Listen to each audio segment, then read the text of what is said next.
Hey everyone, welcome back to Taboo Talk with Sarah, the podcast that fosters hope, breaks silences, and talks about tough stuff so you never have to feel alone. Now, I was scheduled to do an interview now, but I'm thinking there's been a bit of a time conversion issue. But I thought, seeing as I'm sitting here anyway, I may as well take the opportunity to talk to you. Partly because an interview that I did recently for an upcoming episode got me thinking. Now, Tyler, who rescues people out of sex trade and out of slavery, does some amazing work with Libertas International. But he told me something that one of his survivors talked about with him, and she's now living in Australia. And it was, well, Americans get really upset about the use of a certain swear word. I'm pretty sure you can figure out which one. Australians don't care so much if you use that word. They don't get offended by it. But what they do get offended by is mass shootings and school shootings. And it got me thinking, yeah, it's all a matter of perspective, but also of what your experience has been. And as Tyler added, you are so used to seeing that kind of violence happening that you've kind of become numb to it.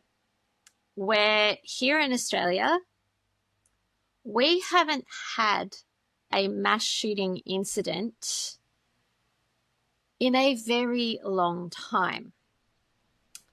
In fact, in my lifetime, I'm nearly 50. I can only remember 3. There was the Hoddle Street massacre that happened in Melbourne. There was the Milperra massacre in Sydney. And there was Port Arthur in Tasmania. Now, they're the only mass shootings I remember. But what I also remember is Australia having a huge gun amnesty, and everybody who didn't need to have one, who didn't have a legitimate reason to have a firearm, handed them back into police, no questions asked. And we tightened up our gun laws so that now, unless you've got a darn good reason to have one, you don't get to have one. Now, okay, that does not take care of the black market. And yes, we still have things, or we have more of an issue with knives down than with guns, but working on it. And again, we don't have that pesky little amendment to the Constitution that gives everybody the right to. But my thought on that one is I'm pretty sure the founding fathers were not thinking machine guns in cars mowing down children in drive-by shootings, or people taking a weapon into a school and opening fire. They were thinking the right to defend your own property and your own person. That's maybe just something to think about, of the things that we get annoyed about, the things that we argue about. Maybe we should stop and think if they are things that are worth getting offended and upset about, as in the earlier example of using particular swear words. Now, my kids will tell you if I drop an F-bomb, they think the world is ending. If they were to ever hear that other word come out of my mouth, they'd probably be stunned. But the reason for that is that I use expletives very sparingly and with a purpose, so they get the impact that they're meant to. And because they don't hear it all the time, that is what shocks them. And that tends to be how we do most things. Those things that we see happening all the time, we get numb to them.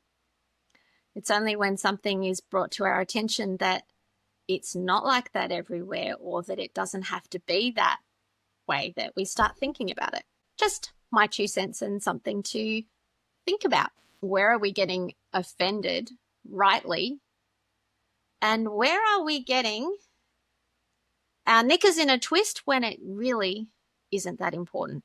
And maybe we should start focusing on getting annoyed about the things that are worth being annoyed about and looking at those things that offend us, and are they worth being offended by? And if you are offended by them, what are you going to do about it? I would love to hear anyone's thoughts and comments on that. And until next time, take care of yourself, take care of each other, and please keep sharing your stories and your ideas because they really do matter.